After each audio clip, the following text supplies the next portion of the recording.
welcome back to Toya DTV. I pushed through to get this out to y'all because let me tell you, I had to re-record. I lost a lot of my information, but it's all good. It's all good. Here y'all go. Give me a thumbs up. Give me a thumbs up, honey. And also subscribe. Comment. Let me know what y'all really feeling. Like, as y'all are watching, go ahead and comment in the comments. Let me know how y'all feel about certain things. I need you all to go and follow me on Instagram, because when there's delays or something going on with a video release, I post there first. So if you don't follow my Facebook page or Instagram, you need to be following both. Okay, Instagram is my go-to for when I'm trying to do a quick announcement. That's where you will catch up with me on what's happening. I also do random questions of the day to do a poll and see how y'all feel about certain things, certain opinions, all of that. Now that I've done that, let's get into it, y'all. Love and Marriage Huntsville, Season 4, Episode 6, Wanda, have a KeKe. Alright, so in the first scene, we see Mel, we see Kimmy, and we see Stormy. They're meeting up for tacos, basically having a good girl chat. And one of the things that happened in this scene is Kimmy wanted to know how was it that KeKe was able to be at that party and not Destiny nor Tisha. So I have to give credit where credit is due. Mel mentions that KeKe and Mel has had a mutual friend for 14 years. Because they run in the same circles with this friend, they have gotten very cordial over the years, and they've been talking on the phone for years now. So to me, it doesn't seem like that deep, but they don't have anything against each other. They're cool. They're not tight, but they're cool. So I can kind of see how she got invited to that party. I do still feel like there was some snakishness in there, to kind of like, just to see if anything would happen with Tisha's name being brought up. So I do believe Mel brought her for a reason.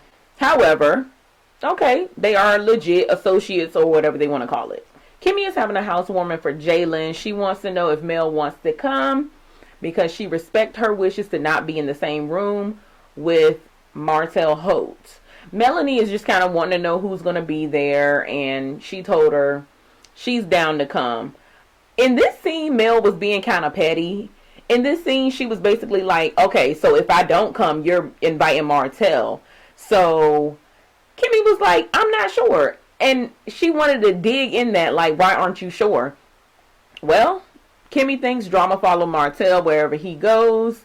This is where Mel's petty side kicked in. She's like, oh, but he has such a big heart, remember? And Kimmy still believes that Martell have a big heart. I believe he does too. He is a man with a big heart. He's just not a good husband. He has a big heart for certain things. The certain things is what he wants. So in this scene, I also noticed that Mel basically feels a way about anybody still dealing with Martell. And in reality, in life, that's so unrealistic, because if you ran in circles with those people before something happened to your relationship, you're still going to be in those same circles after something happens and you all divorce or split or whatever. So I don't fully understand why she feel like everybody's supposed to cut Martell off, because that's unrealistic and that's not real life. Next, we see a scene of Destiny going over to Martell's house, and I have never been so sick to my stomach watching something. Let me tell you, this scene shows the true colors of Destiny and Martell. This scene tells me that Destiny was never Mel's friend. So they're sitting up and they're talking about, when was the last time you talked to Mel? So she tells him about the coffee date they had. It didn't go so well. Now, in the confessions, this chick is going to sit here and try to convince us that she went to Martell to try and get a positive insight on Mel, how to deal with her. Destiny, try again, because that was a fail. That was an epic fail. You went to somebody she's constantly bumping heads with to try to get some positive insight on her? That doesn't make sense, sis. So, also, another thing I'm noticing is that Martell just keeps Mel's name in his mouth. He keeps bringing her up. He mentions the fact that, yeah, you were down for Mel. You was down for Mel to the point where you were fussing me out. And she was like, yeah, I was. So, in this moment, you don't tell him, no, I was fussing you out because you were wrong. Instead of her saying that, she was like, well, me and her, we were good friends. We went through a divorce. That's something we have in common. Destiny is so fake and phony. It's one thing to be friends with somebody before you meet this another friend, right? But the way they sat in this kitchen and talked about Mel,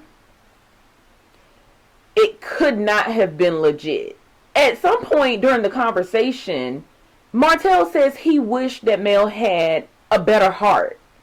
And that tells me he seriously wants to break this woman. He wants people to believe that she is the worst thing walking earth. All it does is make me look at him. Yes, Mel is bitter. She is. Because you done her wrongs for so many years. And it's like, he doesn't have the best heart either, because he said he wished she had a better heart because she does things to intentionally hurt people. Martell, did you not intentionally hurt your wife for 5 years or however many years you were cheating on her and then coming home and sleeping with her? You were intentionally having that relationship. So is that not you doing the same thing? He's holding her to a standard he's not even holding himself to. So Destiny said they both went through divorce and they leaned on each other every day. Did she forget that she told us that, hello, Mel did not know she was getting divorced or going through a divorce? She told her the same time she told everybody else that her divorce was final. So y'all, that scene had me all messed up. This is how you find snakes that run in your circles. Like, honestly, if their friendship dissolved however it dissolved, she should have never been sitting up in his house talking to him about her. If you're a true friend, you would say, this is a topic I don't want to talk about. Hey, we cool, me and you cool, but I don't want to talk about her. You know, our friendship is done. Let that be that. But to entertain him, knowing that they're not on a good path, is sickening to me. Anyway, y'all, we see Tisha and Wanda. Wanda came with her business license, wanting to talk to Marceau. Marceau ain't there. She's ready to get this investment so she can get this food truck out. Congratulations on the business license. But Tisha feels like she needs to have more background, more training on what it is that she's trying to do. So she's going to hook her up so that she can shadow somebody at Black in the kitchen. So Tisha tell Wanda what happened, what Kimmy told her happened at the Christmas party. And Wanda is fired up, and she believes that Kimmy is shedding her snake skin. Wanda is so judgmental. If you're doing something good for Tisha, you're in good graces with Wanda. If you are telling Tisha the truth or setting her straight on something, you're a snake. We next see Tiffany at her office. Mel comes to see her, and she's letting Mel know that she wants another baby, but she's in the middle of having this business. She wants it to be successful. So Mel gives her the tip. Hey, girl, I brought my babies to work with me, and I did work and was mothering at the same time. She wants the baby. Lewis is like, how are we going to have a baby along with a business? So they're kind of bumping heads on that. When Tiffany had her last child, she bled for a very long time afterwards, and the doctors told her that it could be hereditary. So recently, Tiffany has found her mom. She's adopted, and she wants to go on a road trip to see if she can find her dad. So Mel is all down for it. She's Inspector Gadget. Y'all, have y'all ever seen somebody flip a ponytail around so many times the way Mel was doing in that scene? I couldn't help but laugh. But honey had that lace front on tight so she can, what? But yeah, Mel is like so cute. I just feel like she's like, when I see her, I just see a little girl just smiling like, she's just adorable. Like, she's adorable to me. So y'all, then we see the scene of Wanda popping up at KeKe's house. KeKe opened the door. Oh, I didn't know you were in town. I'm still getting settled and I'm moving in. I got boxes all over the place. But you can come on in. Okay, so she comes in, sits down. KeKe is drinking her wine out of a cup, a plastic cup, and you know, I gotta be a little hood rich because everything ain't unpacked. You mean hood rich or hood bitch? No, I leave the hood bitching to you. So y'all, come on, KeKe, with the comebacks, because that's something Wanda is not ready for. Wanda didn't say nothing else. She shut that down immediately. That's somebody that's been dealing with Wanda all their life. Okay? Like, this is somebody who's used to her mouth, used to her being in the family. She's probably the loudmouth of the family. Like, she's the pot stirrer. We see them coming. We know who they are. Basically, she starts telling her what happened at Black when Tisha confronted her. And she just immediately was like, family is family. Family is family.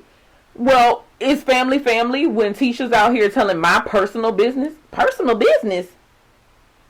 Personal business? Yes. Tisha told her personal business. Well, she was talking to a friend. Y'all, it took her 2 seconds to come up with an excuse as to why Tisha could do it, but she couldn't. I gotta tell y'all, this scene was so cringe-worthy, y'all.